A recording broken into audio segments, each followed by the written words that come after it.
Welcome back to the Old Colony Cast, a podcast about all things Plymouth and surrounding areas. I am recording remotely with our host, Hanna. Hello. And producer, editor, Fish. Yeah. All from our respective socially distanced homesteads or whatever. I don't know what we're calling these things anymore. So when last we left the Pilgrims, do we do a recap, Hanna? Yeah, we can. Because this is part 2 of the Mayflower story. Yes.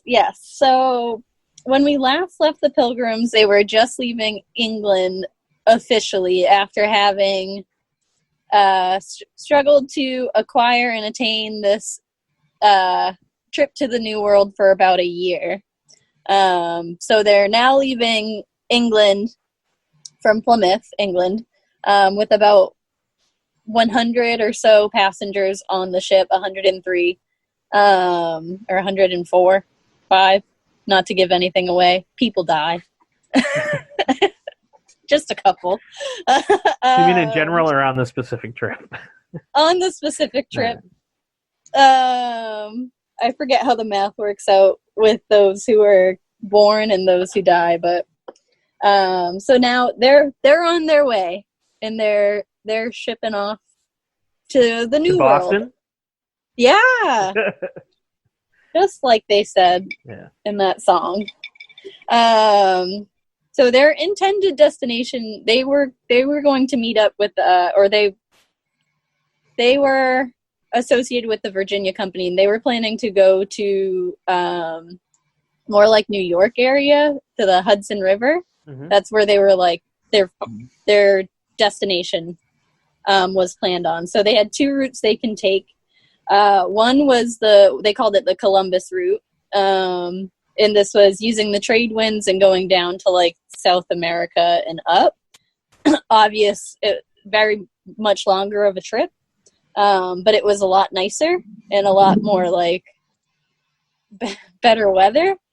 And the other option was to take the northern route almost up towards Greenland and then over across the northern part of the Atlantic. Now, why did they choose New York as their destination? Well, I believe the idea was to sail up the river to meet with where they were going to go with the Virginia Company. Okay. So somewhere, I think the intention was that they were sailing to make a new place, but also be close enough to another colony. Oh, all right. Does that make sense? Sure. So not like New York necessarily. Yeah. It just says that they were in contract with the Virginia Company, and then we're going to head to the delta of the Hudson River. So, right, Hudson's in New York. I'm saying that like I know it really well. I think I've seen it a couple times. It's in that area. What the Hudson's one of the rivers that runs through New York City. Yes, and runs north, leading up through Albany. Okay, gotcha. So we could have had Albany Rock. Yes. Yes, we could have. And I mean, that was also just their intended landing area, or where they were aiming for. That's not to say that they necessarily were going to go up the river or just further down the coast somewhere. That's just their navigational point that they were shooting for. Right. So I don't know if you guys know which route they take or ended up taking. I'm going to guess north. I'm going to guess the northern route. They took the northern route. They took the one that was shortest, however, had the worst weather and the coldest temperatures. So obviously the trip there was not a beautiful tropical outing on a boat traveling across the ocean. It was awful. So it's and we said, more like Perfect Storm, less like the Love Boat. Oh yeah.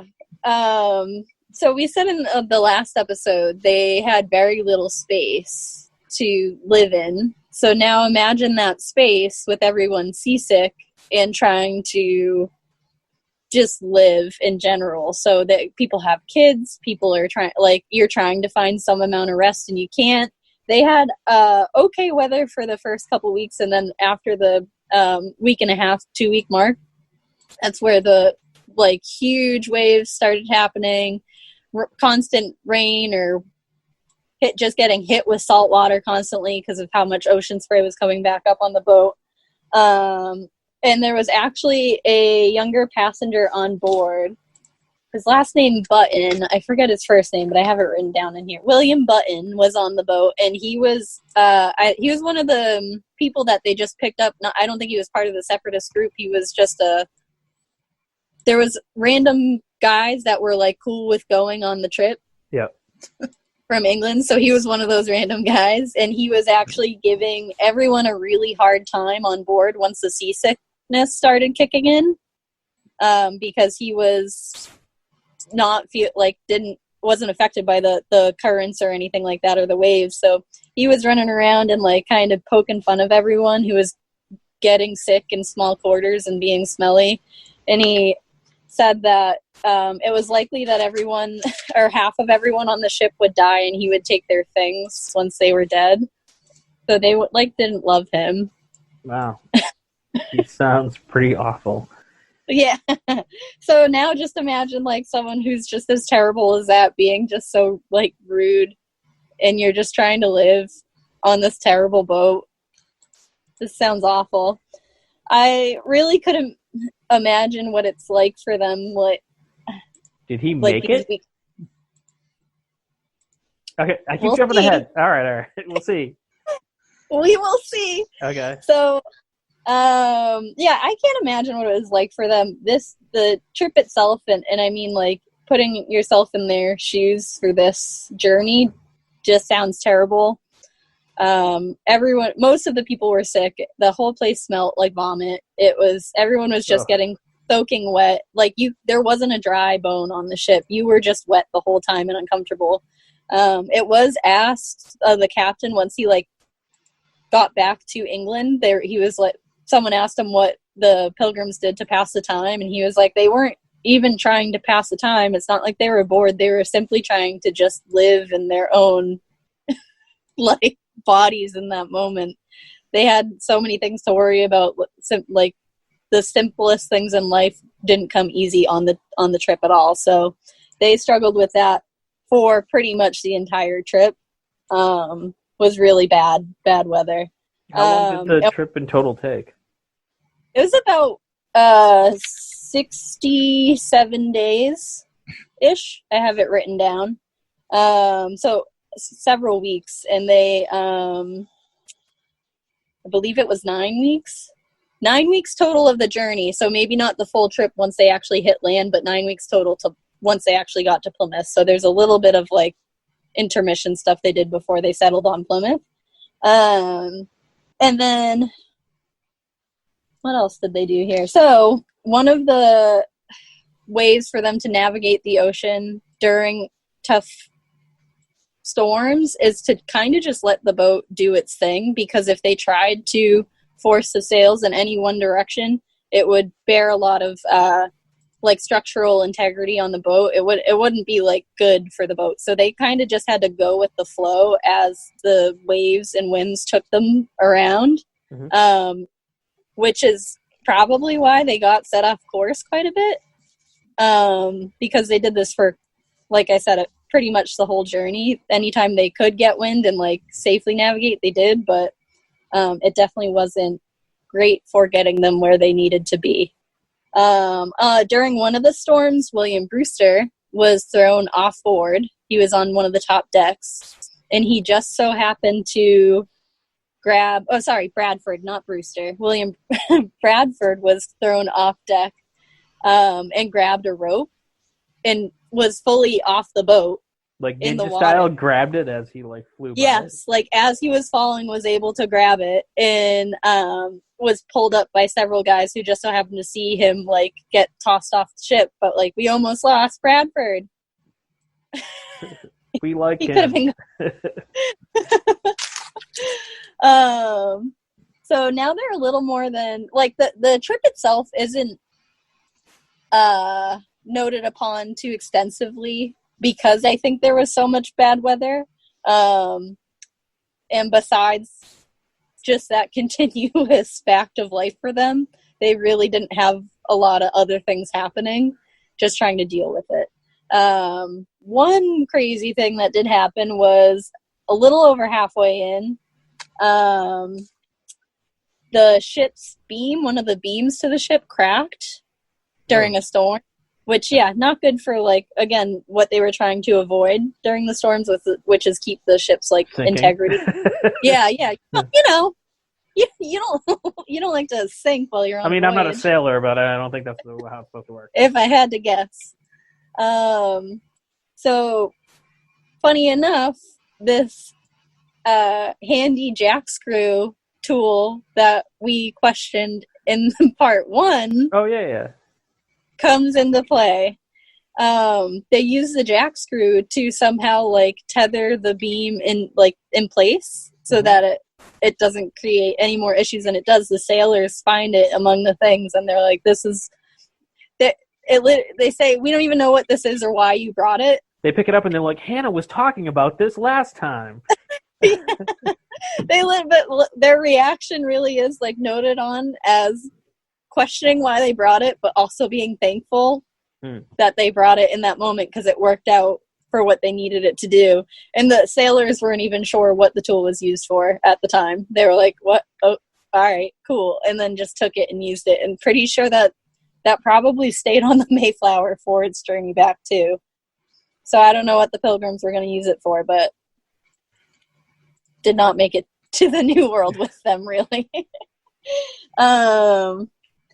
So if it wasn't for the use of that Jackscrew, they were actually talking about turning and sailing back, but they had figured out they were beyond, like, the halfway point and realized it wasn't worth the turnover on the other end. So yes, the Jackscrew kind of saved the trip for them. So other issues of navigating the stormy seas was sea sores, which sound fun. Those are the things in the playground that go up and down? Yeah.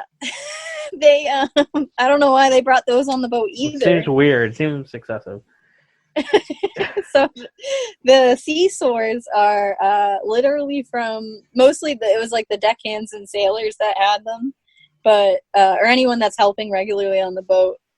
Just imagine blisters that can't heal from all the just being soaked with salt water so thoroughly and constantly. So so those occurred, like, wherever you used. I can imagine them probably being, like, in people's shoes and boots and stuff too. Mm-hmm. Sounds fun.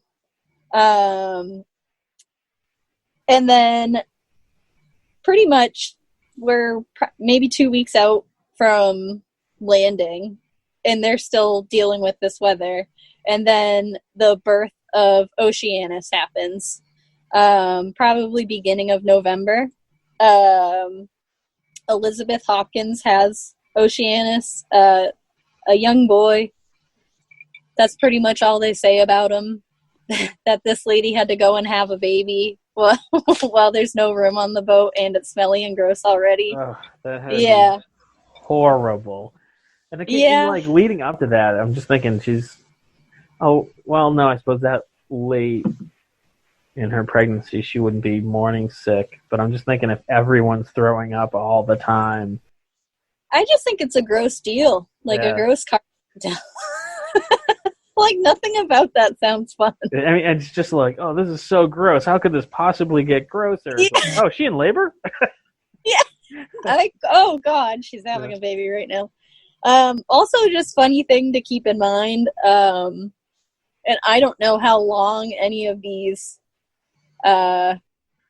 cages lasted, but all the animals on board still, and the fact that there's 2 dogs and a couple cats and birds in cages, which I just think is hilarious. And they had some livestock too, right? Not technically any cows. It's like sheep, goats, but I could imagine things they tried to kill off and butcher, like, sooner rather than later if they were hitting heavier storms, or what the hell is happening with these animals while it's going on.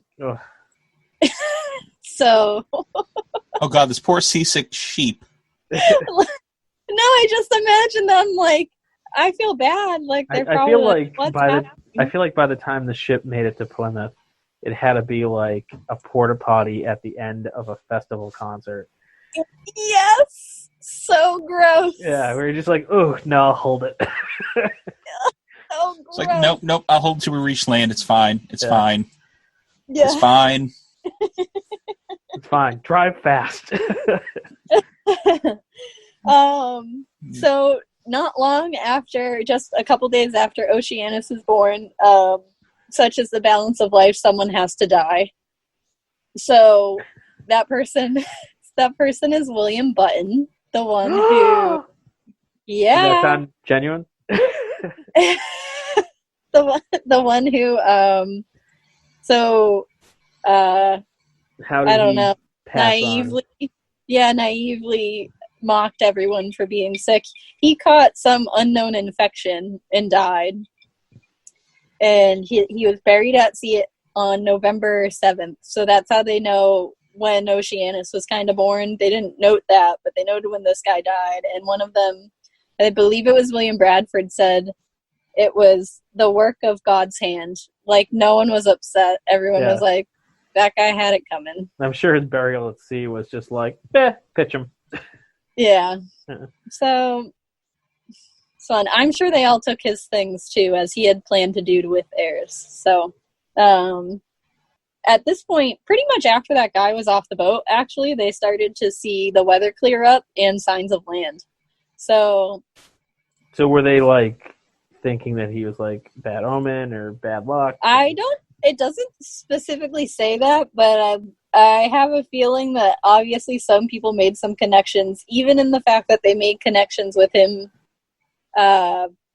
getting some sort of karmic justice from God. Like, I have a feeling this would play a big role in that karmic justice also, although I'm sure they wouldn't call it karma.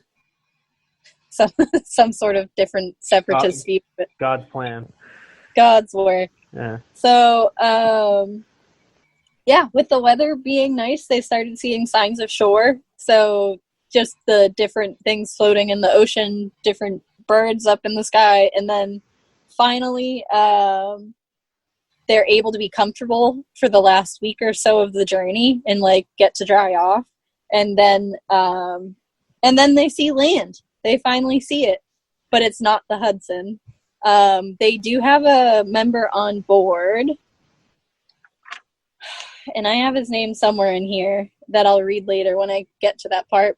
But they have a member on board who has gone to New England before, just in like a shorter journey, and he has gone to Massachusetts before.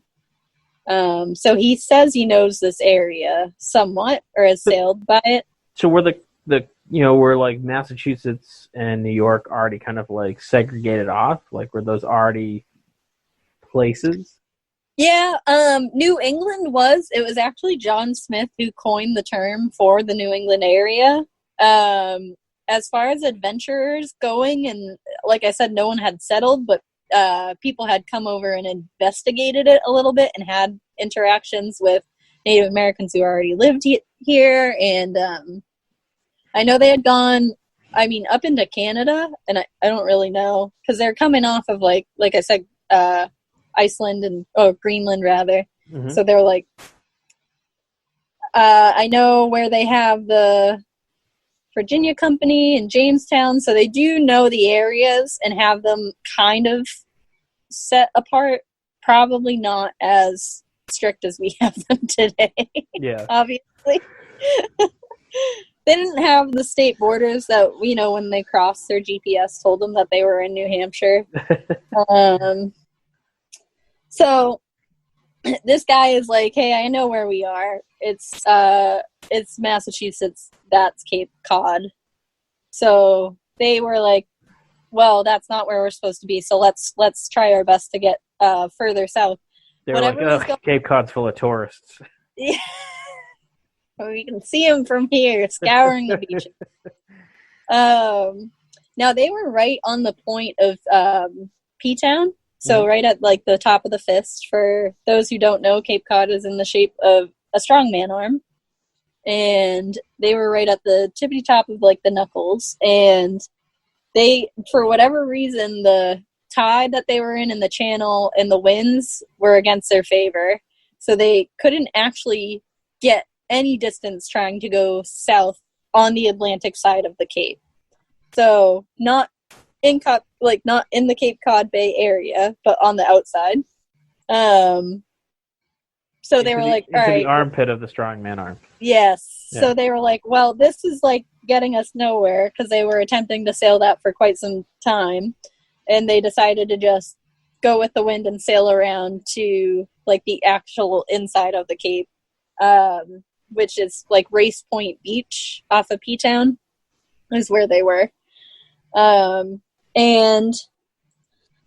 P-Town, for any of our listeners who may not know, is Provincetown.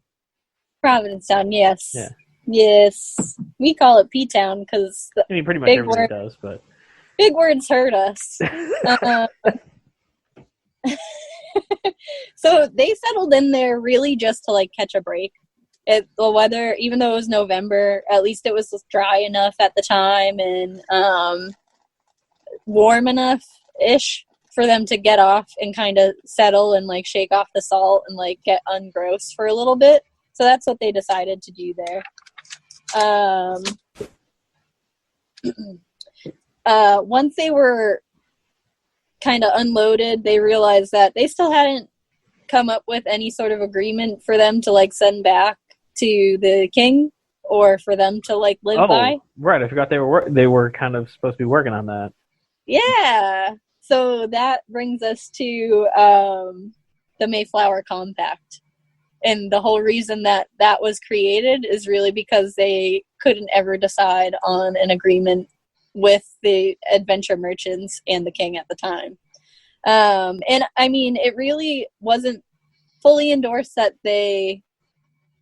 not everyone was cool with that idea. They thought that was kind of going against their intended position, which was to have an agreement that wasn't made up by them. So they thought they were going to get in trouble. But really I don't know if you guys have ever stopped to read the Mayflower Compact in your travels. I was literally just about to ask you more or less what did it say. It really just says, I'm sure some historian would correct me on this, but what it really says is, hey, we're here in the name of England and under the rule of King James, and all this stuff we settle in is in the name of England, and we're going to abide by English law. Mm-hmm. That's pretty much it. Did it end in like hashtag Plymouth 1620? Yeah. Might as well have. So 41 men sign it. So the men that were able to sign it were people of age. So I don't know what they considered men back in the time. Like what age? 18 wasn't a thing then. So it could have been like teenagers, right? Honestly, right? And then anyone who was not an indentured servant and anyone who was white. So I don't know if for sure anyone that was of color on the Mayflower, but it's suffice to say that it's possible and that they weren't ever counted in in any of the documents. Do you know what I mean? So there might have been more people on it than as recorded, but those people, quote unquote, didn't count, so they didn't count them? Because think about, and the crew members, the numbers for who they say took up the amount of crew are always varying. They say 20 to 30 people. So you have to imagine there's people in there that might not, you know what I mean? Like there's probably some more diversity to it than we actually know existed for the journey at the time. Unless someone out there really knows and can tell me, but it didn't. Well, they're welcome to write in.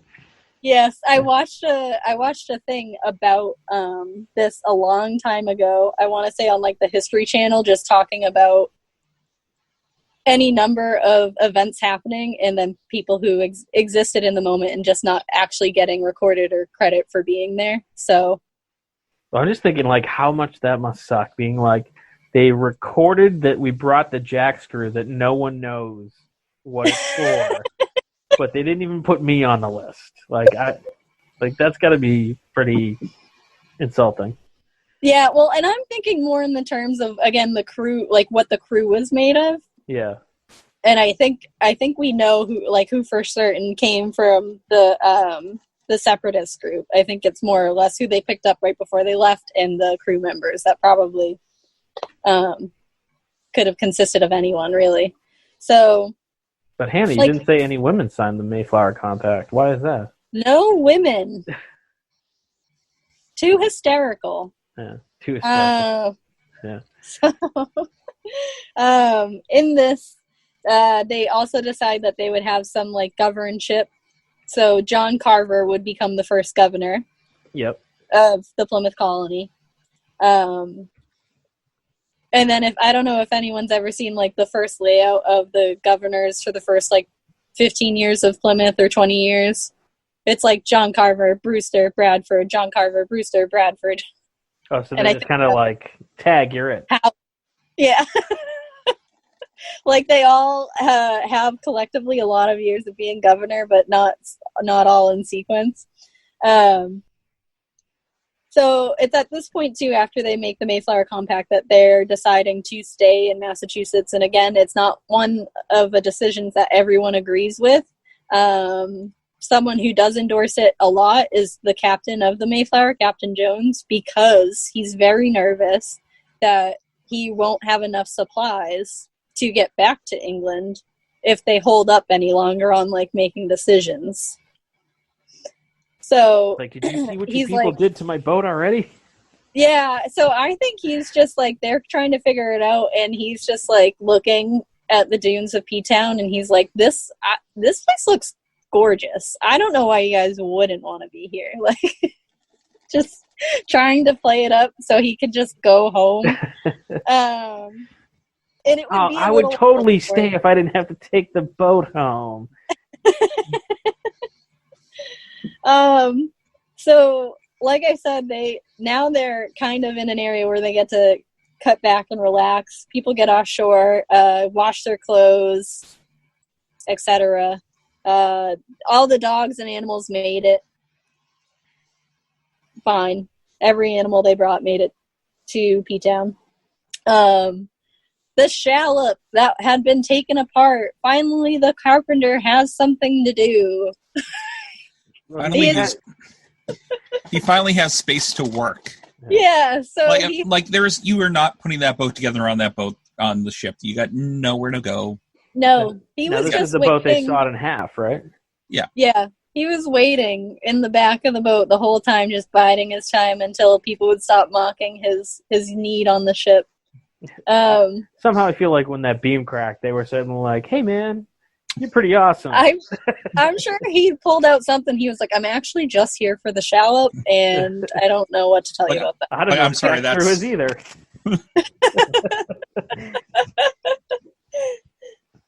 He's like, "But they do have this random screw. It might help."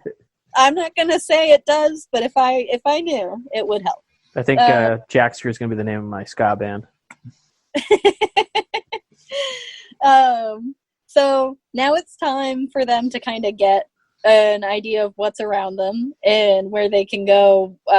They do need to do some foraging and hunting, so they kind of set off on missions to do that. Miles Standish takes a group of 16 people, and they go just kind of walking down the beach to survey the land. I shouldn't say walking. They do take the boat, too, and they row out, come back on shore when they see something cool. They end up seeing about 5 or 6 people from the Native American tribe that's there at the time, and they try to chase after them because as soon as the natives see them, they just turn and run. They also had a couple dogs with them, and then these pilgrims. Wait, the Native Americans had dogs, or yeah, they had dogs okay. with them. All right. And I was like, that's cool. I didn't know that there was dogs that chilled with people. Native dog American. Yeah, there were a whole breeds of Native American dogs that are unfortunately pretty much all gone now.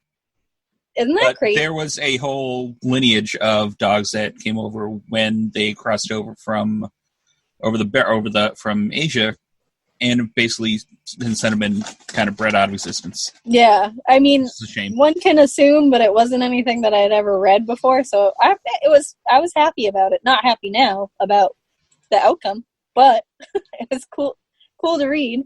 So they obviously chase after them, because what else would they do? They run and into like an aggressive chase after, like, hey, wait, kind of. It's not written that it's aggressive. It's more of a like, hey, wait, we just want to talk. Yeah. But they also have like guns and like armor on, and probably look crazy. Okay. So yeah, you know, a bunch of people who have been in a boat for 3 months, and I wouldn't want to talk to them either. And then the Americans are like, ugh, they smell like vomit. Yeah, so they got outran pretty quickly, and they never caught up to that group that they saw. But they kept tracking their footprints for about a day or so, and it did lead them to their first like freshwater spring that they found, which they nicely named Pilgrim Springs, which is still in that Race Point area off P-Town. And then they found... Is this where they start to refer to themselves as pilgrims? Yeah. So who is it? Bradford or Brewster. I wish their names weren't so close. I know, right? They're practically the same guy. No, I believe it was Brewster actually wrote about them setting off from Holland and referred to themselves as pilgrims.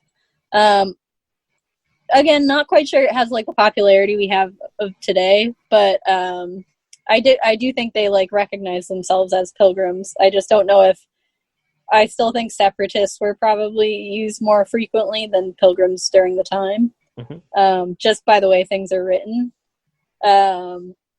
So what they also found, just more evidence of just the local tribe. They found an old house, or like kind of ruins of a house. They found mounds of dirt, which they decided to dig up. Turned out to be graves.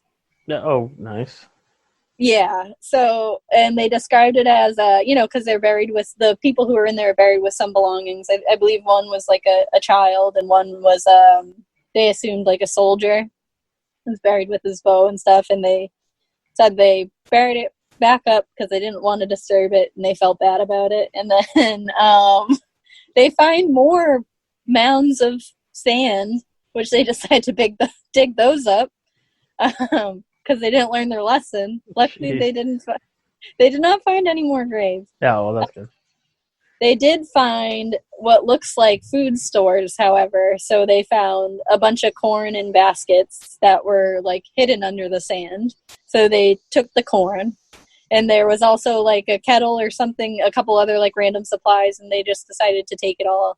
And like, I don't know, left an IOU for like the native tribe. They were like, we're going to give it back to them. Like, look what God left for us.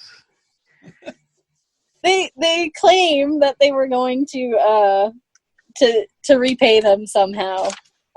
Shiny beads. Yeah. So smallpox, A bold move when you haven't had actual contact yet. So, well, if you never talk to them, they can't say you know. So they located the Pamet River, which is down on the Cape, a little bit further down from where they were in P-Town. So they're like, okay, cool. This is a good place to stop because we've kind of been out on this few-day journey, longer than we'd like to have been. And they make their way back to the Mayflower just in time to welcome another baby on board. Now, were they staying on the Mayflower itself, or were they like camped on the shore? They didn't like break out any camping, gear or like, I don't know, things to just like shelter them from weather. So it was still kind of cold. Yeah. So they went out to do and like stretch and clean themselves, but they were still staying on the Mayflower for the most part. Ugh. Yeah, it's cool. Well, if you guys haven't been to Race Point, it's just sand. So Yeah, it still Yeah, sounds but more it's appealing than like- the Mayflower. Yeah, but it's sand, but it's like No Look, one's I can throwing have, up like, on it. No one's giving 6 birth square on feet. it. I can like spread out on the sand, and I can make sand angels, and also, like there's nobody within like 8 inches of me. This is amazing. I think you have to think of how cold it is too, and then if it's windy and just getting like pelted with sand. So I think there was some sort of comfort they took in the Mayflower too, I'm sure. And I mean, there's got to be people who decided to just like hang out on shore.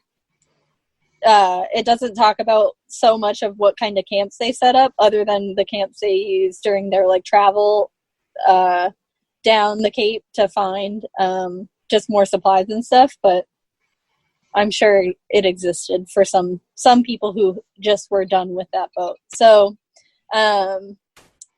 baby Peregrine was born of Susanna White, and this name actually means pilgrim, and what association to it I don't know, but it means pilgrim. So they were using that word a little bit. And it's starting to get very cold now after like a couple days, probably like 3 or 4 days there. Because this is like late November, early December? Still not November, still not late November, but kind of catching up to it, probably. Okay, if it helps, peregrine is from Latin for a pilgrim. Thank you. I thought it was from That Lord of the does help. Rings. Peregrine Took, isn't that Pippin's like full name? Oh, yeah, it is. Yeah. Good job. References. We got them. Nerds. So from here, they are getting real cold, and that's when they say like the first of the people who traveled over and like actually survived the trip died. The guy who brought over the 134 pairs of shoes, Yeah. he died. So his shoes From are left athlete's foot? Yeah. He had a bad infection. No, I think hypothermia took a lot of people that, like, specifically when that first cold took over. He didn't really bring any clothes. All he brought was shoes. Just shoes and a He was Speedo.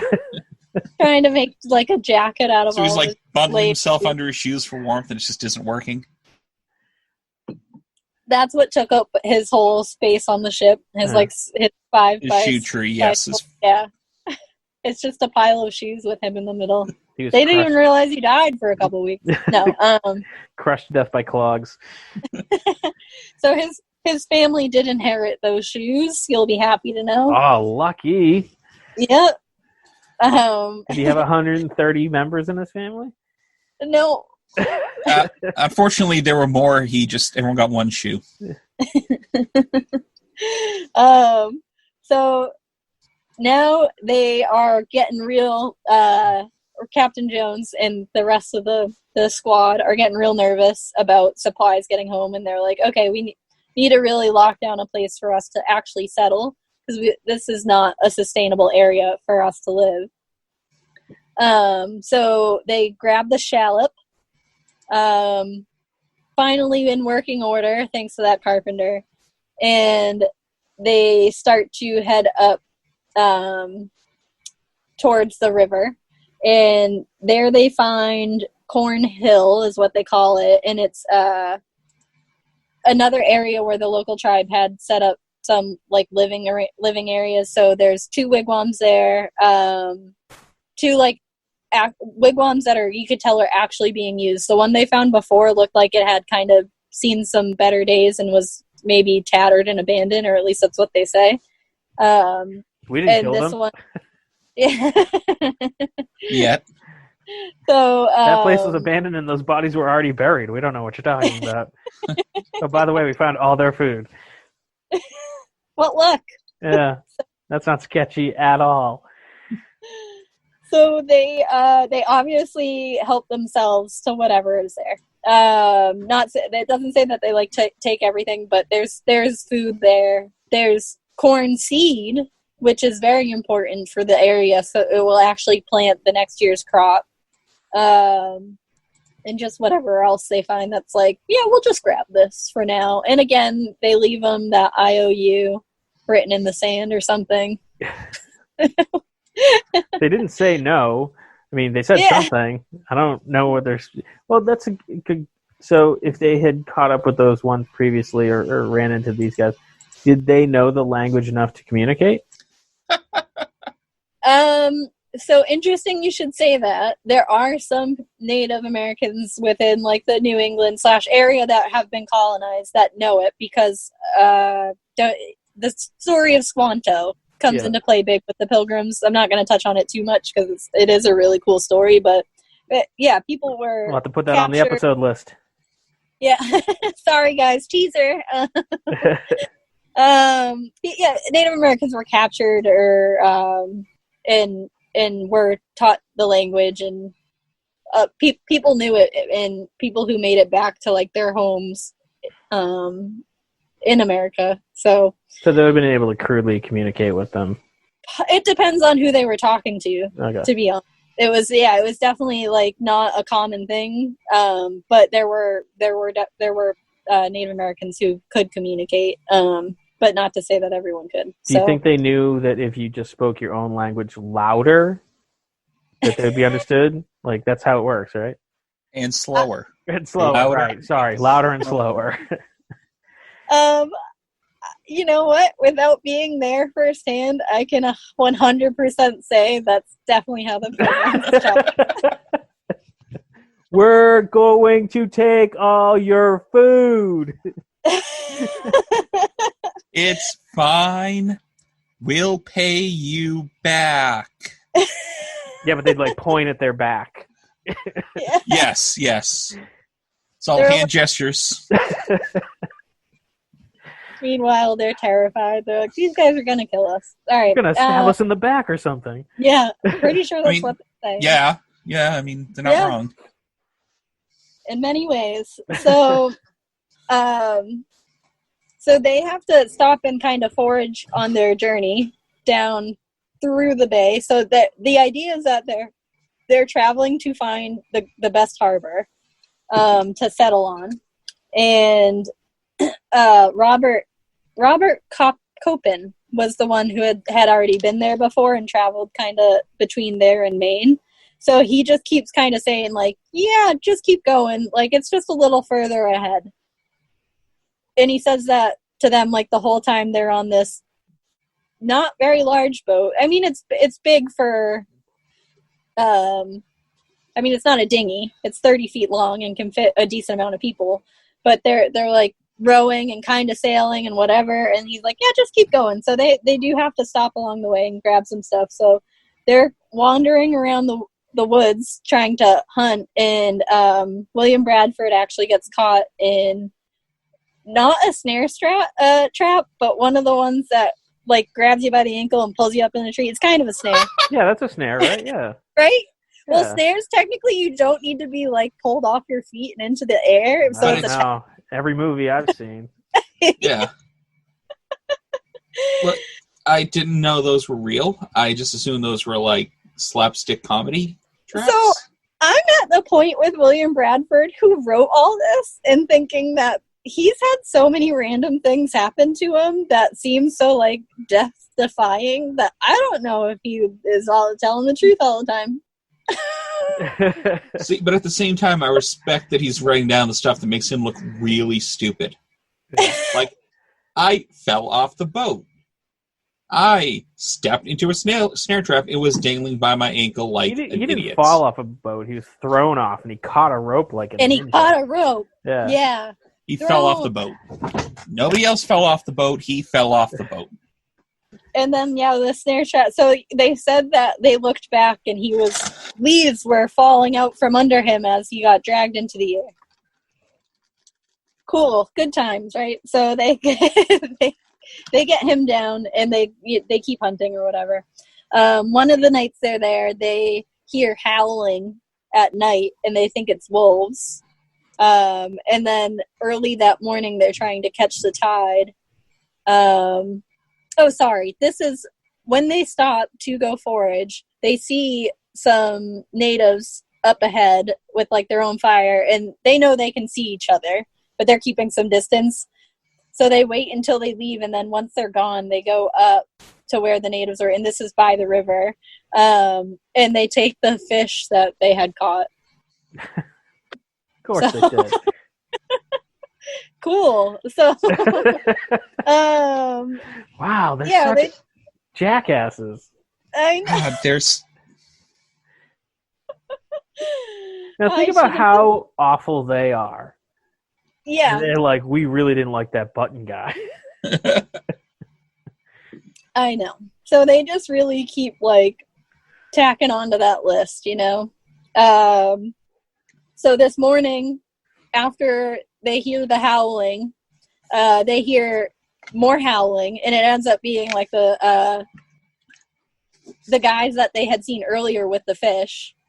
Starving to death? Probably. They're pissed. So they were really pissed. So they start firing at them with their arrows, and it's on a beachy scene, so I imagine that there's some uphill advantage. And they were loading the shallop, so they didn't all have their guns at the ready, so they had to kind of run back up shore to grab their guns, and they start opening fire. To no avail. Like, no one gets hurt that they are aware of, and the natives run off and away, and they're able to collect their bows. Arrows, sorry, not their bows. Their bows they would have to go through a lot more trouble to get. Get over here, attack them. No, so they grab whatever arrows are scattered on the beach from them, and they just notice that a lot of them have some cool stuff on them. So they're not all made out of like the same material either. There's different metals and carvings in them and stuff. And obviously they take those. So they hop on the boat. These guys feel like a D&D party. Oh god, no, yeah, they're basically like video game protagonists. What do you need that for? It doesn't matter. We're taking it.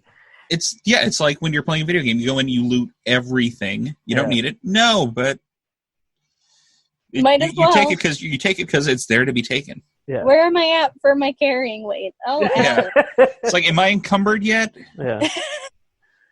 I was actually thought that this sounded like a really funny D&D campaign while I was reading it, and so the campaign I god, with the guy in the stupid trap. Yeah. Wait, does that make Bradford the party rogue? And Bradford gets thrown off the boat, and they're all like, "Oh, he's dead now," and he rolls a 20 and grabs the rope. So the campaign I play in, that everyone always says when we don't really know what's going on in the moment or we're catching up, it's like, so we're walking. So while I was reading this and going through my notes, I was like, so they're sailing, like they're just doing the same thing. Yeah. That's always that when everyone gets distracted moment where you're like, so we're going, right? We're all leaving now? Yeah. Like, we're all going now? And so we're walking. So at this point, they're back on their boat, and they're like, all right, let's just keep going. That guy, Robert Coppin, is like, guys, I promise you it's just up ahead. We just got to keep going. And they go past like a couple areas that they think would be cool. Now, mind you, they're going along the whole cape, like the whole cape up which to driving is a way too far trip. Yeah, so they obviously, as any part of this trip has proven, is that they can't go a couple days without bad weather. Obviously, it's the time of year, but they get hit with like a nor'easter type of deal while they're just on the shallop, which doesn't really have a lot of protection. Oh, that sounds like fun. Yeah. So the mast of the shallop gets broken off. And which they probably blame the carpenter for. Yeah. They're like, he pretty much got a free ride to do nothing. He had one job. The mast breaks off, and the rudder breaks off. So now it's just a really big rowboat. And at this point, they are looking to find the closest shelter they can. which is the Saquesh Bay.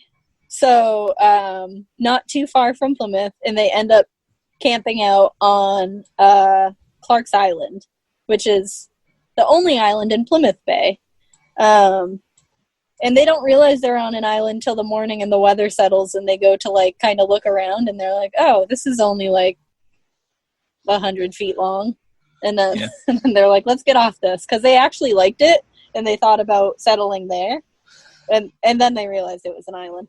So then they row their boat, and that guy, Copin, points out, Plymouth Harbor, the area between probably, like, Cordage Park, North Plymouth, and downtown. And he's like, see? There it is. I told you guys. And, yeah, they see it, and that's when they first, like, have sights of the actual area. And they go up on shore. Like I kind of mentioned in the last episode, a tribe had lived there in the past, so it wasn't a completely brushy area. There were some, like, well-traveled, like, cleared-looking, like, undercuts in the brush and stuff. So it was a pretty good, good investment of their time, they figured. So from there, they just decided to tail it back to the Mayflower and go back to P-Town. Which they had to row the whole way, right? Correct. Unless it doesn't say. I assume they had to row. But it doesn't say that they fixed anything, and they were all out of jackscrews. So.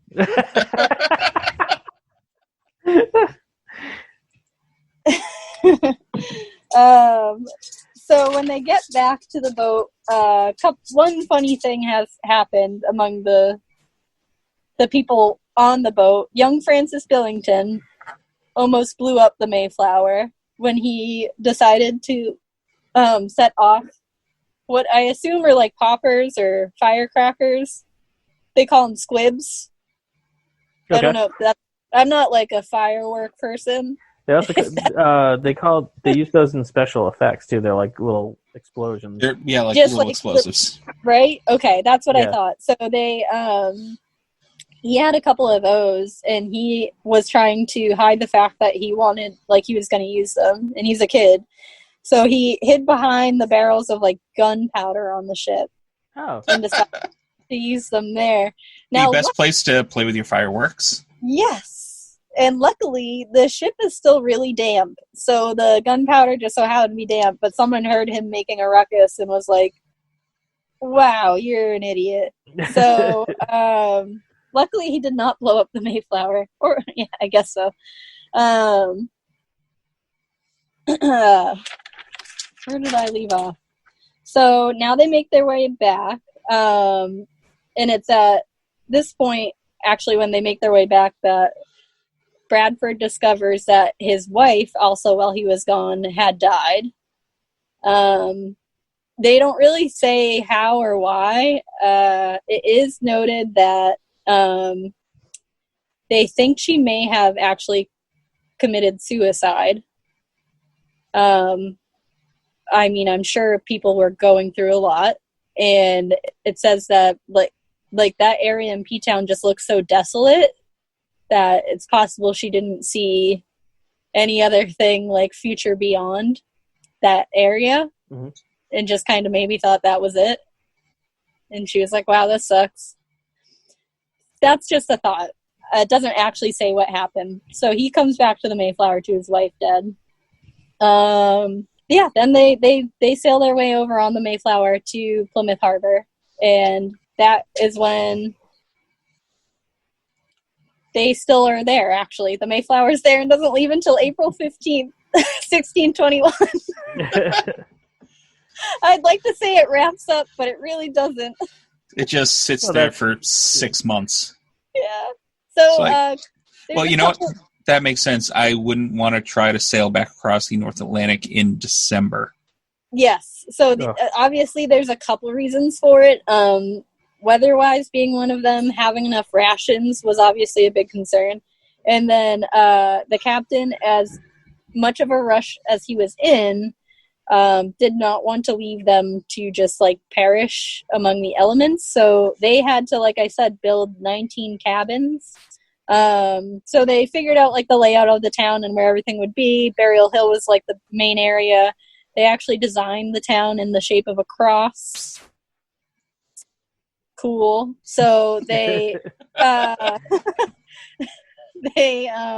it's weird because we still kind of refer to it in 4 directions. There's north, east, west, and south Plymouth. It's like that's how anyone ever talks about like, oh, down south Plymouth or up in north. So it's like we only talk in those 4 directions.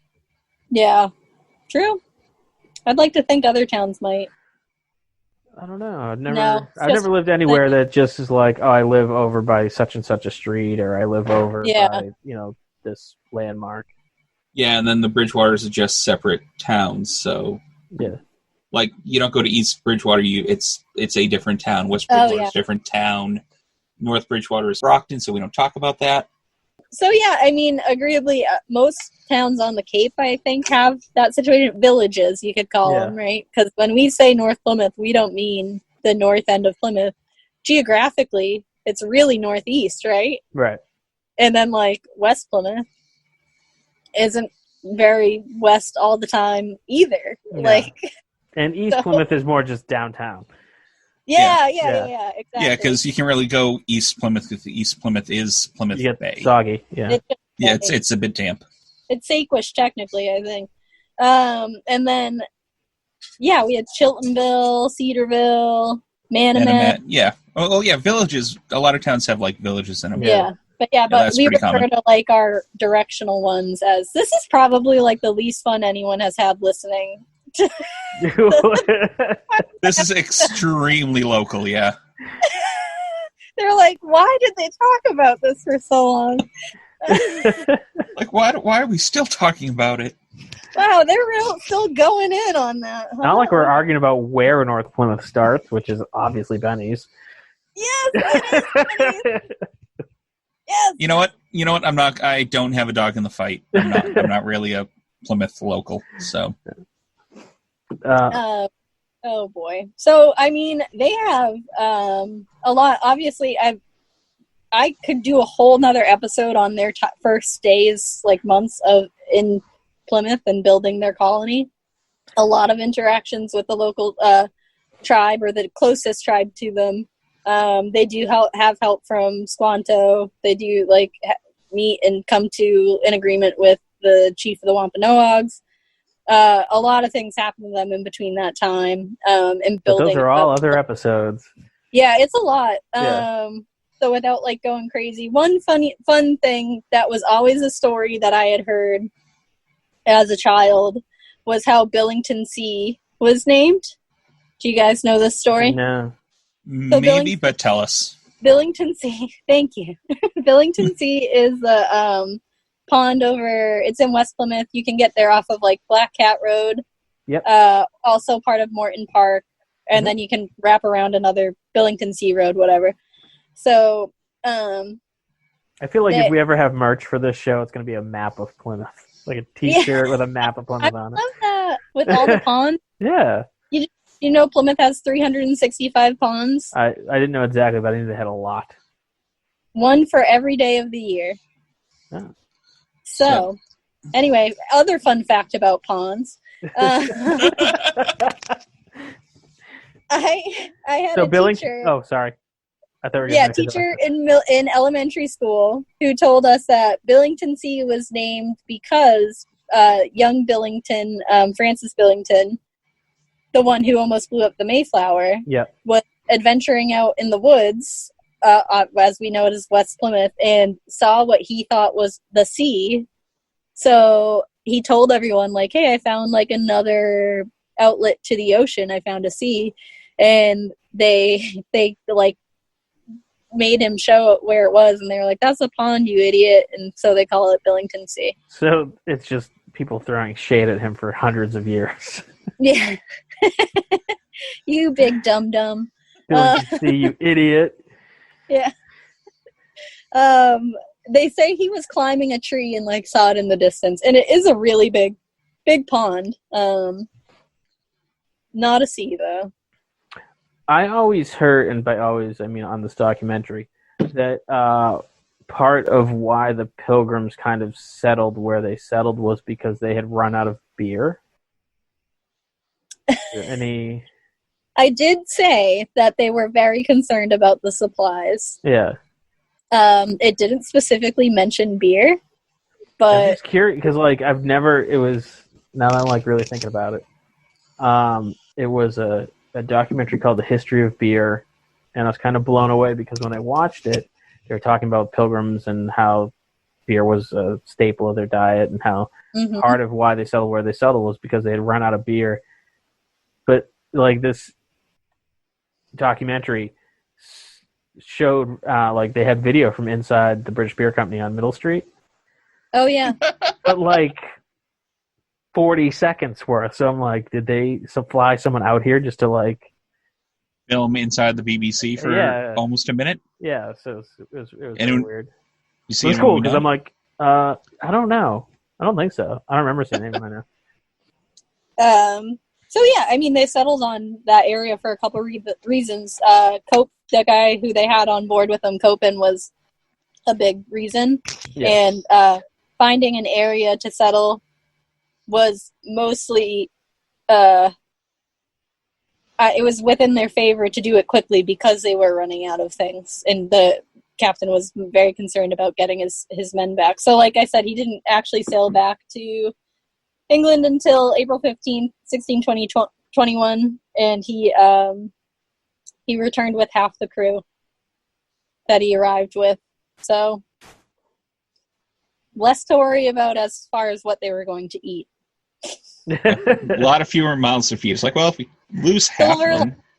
Silver lining. Yeah, they lost a lot of people that winter. Yeah, they were like, we're gonna be going back to England, and we're not going to have any Native Americans to steal from along the way. Oh, that was another thing too. When they were in P-Town, they saw 2 whales right off in the bay. Yeah, and they tried to shoot them. Oh, sure. Wait, with their muskets or with like a cannon? With their muskets. I feel like that's not going to work. I respect the gumption, but that's not going to do much. They missed. Of course they missed. They missed the whale. It's a musket more than like 20 feet away. You're going to miss. I don't care what you're aiming at. You can't hit the broadside of a barn or literally a whale at that distance. Just you can't. Yeah, so they made it, and actually, so not too many people died on the journey there, or even really when they arrived on P-Town. It was after the fact when most of the originals ended up not making it through the season, and the Mayflower arrived intact, kind of. Mostly. I mean, covered in vomit and God only knows what else, but yeah, intact. And with a random jackscrew holding up the middle of the boat. Yeah, the other owners of the Mayflower inspect it, and they're like, "What happened?" And what is that thing? I love how no one knows what it's a jack. It's all it is. They jacked it up.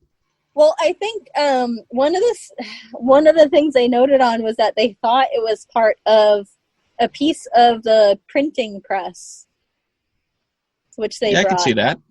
Which, right? That kind of makes sense for that. Or it was used to help work and fix the printing press. So it wasn't used in any traditional manner that a regular household or even carpenter really would use. It was specific to the printing press. So that's why the sailors were so dumbfounded by it. They were like, whatever, it works. I like how Fish is so indignant, being like, how did they not know what it was? I mean, we found out about it 2 weeks ago.